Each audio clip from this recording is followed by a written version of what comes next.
24 এবং 25 July Malaysian immigration দুই ডিস্ট্রিক্টে সেরাম্বান, নাগরি সিমিলান এবং সেলাঙ্গরের সিরিকাম্বাঙানে দুই ডিস্ট্রিক্টে 7টা জায়গায় ধরতে পারে 7টা প্রেমিস, যেটাকে ওনারা বলে যে 7টা জায়গায় ওনারা অপারেশন পরিচালনা করে, ইমিগ্রেশন অপারেশন, যেখান থেকে প্রায় 117 জন লোক অ্যারেস্ট হয়, যার মধ্যে প্রায় 48 জন ইন্দোনেশিয়ান নারী অ্যারেস্ট হয়, 34 জন অ্যারেস্ট হয় ভিয়েতনামের নারী।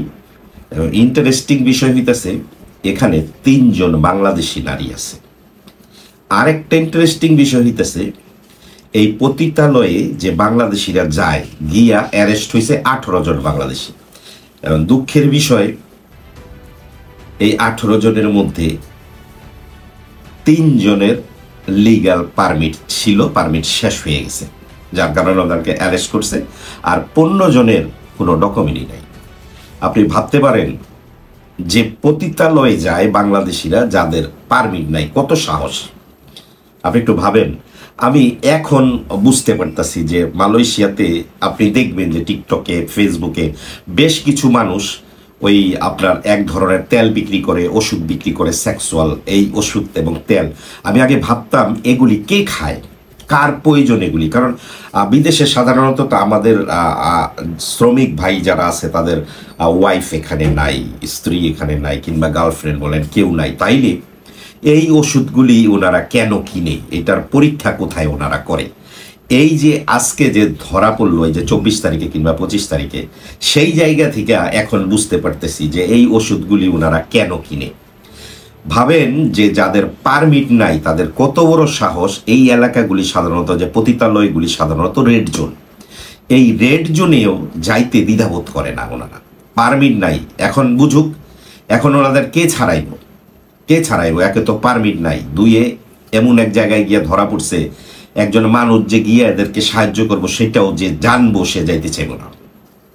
দ্বিতীয় কথা হইতেছে যে 3 জন বাংলাদেশি নারী পতিতা ধরা পড়ছে। এর আগে যদি আপনাদেরকে আমি জানাই থাকি যে বেশ কিছুদিন বলতে প্রায় 3 মাস কিংবা 2 মাস আগে কিন্তু একবার ক্লাঙে প্রায় 10 জন বাংলাদেশি পতিতা ধরা পড়লো। আবার এখন সিরিকাম্বাঙে আবার ধরা পড়লো 3 জন বাংলাদেশি পতিতা। আমি বলবো যে বাংলাদেশ দূতাবাসের আবার বোধহয় এই বিষয়টা নিয়ে একটু পদক্ষেপ নেওয়া দরকার। যেই হারে বাংলাদেশি পতিতা মালয়েশিয়ায় দিন দিন বাড়তেছে এবং বিভিন্ন সোশ্যাল মিডিয়ায় বাংলাদেশি পতিতারা ওপেনলি অ্যাড দেয়, এগুলি নিয়ে বাংলাদেশ দূতাবাস পদক্ষেপ নেওয়ার দরকার। কারণ যারা ট্যুরিস্ট ভিসায় আইসা এখানে বিভিন্নভাবে পতিতালয়ে কাজ করে কিংবা বিভিন্নভাবে পতিতা পেশায় জড়াই যেতেছে, তাদের নিয়ে দূতাবাসের পদক্ষেপ নেওয়া উচিত। অন্যথায় এই পতিতাদের জন্য যারা প্রবাসে হালাল পথে টাকা উপার্জন করতেছে তাদের মান সম্মান ক্ষুণ্ণ হচ্ছে, সাথে দেশের মান সম্মান তো ক্ষুণ্ণ হচ্ছেই। এর সাথে আমি আরেকটা কথা এখানে বলতে চাই আপনাদের, যে যারা এই যে সেক্সুয়াল ওষুধগুলি বিক্রি করেন বাঙালিরা, এমন সুন্দর অ্যাড তৈরি করেন যে আধা ঘন্টার মধ্যে আপনার 2 ইঞ্চি বড় হয়ে যাবো, ঘষলেই বড় হয়ে যেতেছে, খাইলেই ওষুধ খাইলেই আপনি 10 বার 20 বার একসাথে থাকতে পারবেন কিংবা আধা ঘন্টা থাকতে পারবেন। টোটাল বিষয়টাই হইতেছে যে আপনি আপনার নিজের দেশের মানুষের ক্ষতি করতেছেন। আপনি হয়তো মাসে ইনকাম করতেছেন মোটা অঙ্কের একটা টাকা, কিন্তু আপনি আপনার নিজের দেশের মানুষের ক্ষতি করতেছেন। এই যে ওষুধগুলি বিক্রি করতেছেন, এই ওষুধের কারণে মানুষের উত্তেজনা বাড়বে এবং সেই উত্তেজনা বাড়ার কারণে তার ভিসা আছে না না আছে সেইটা দেখার বিষয় না।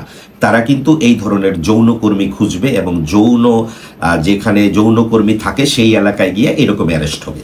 ভাবতে পারেন যে 18 জন বাংলাদেশি অ্যারেস্ট হয়েছে, তার মধ্যে 15 জনের কোনো ডকুমেন্টই নাই। ইমিগ্রেশন যেটা বলছে যে 15 জনের ডকুমেন্টই নাই, 3 জনের ডকুমেন্ট আছে, সেইটাও ডকুমেন্ট শেষ হয়ে গেছে, রিনিউ করতে পারে নাই। কি বলবেন? কিছু বলার নাই। যাই হোক, যারাই যেই কাজ করেন মালয়েশিয়াতে, আমি বলবো যে খুব ভেবে চিন্তে তারপরে করেন। কারণ আপনার জন্য আপনার ফ্যামিলি লজ্জিত হবে, আপনার জন্য হতে পারে আপনার দেশের শত শত মানুষ, হাজার হাজার মানুষ লজ্জিত হবে, আপনার জন্য হতে পারে আপনার দেশের মান ক্ষুণ্ণ হবে। ভালো থাকবেন।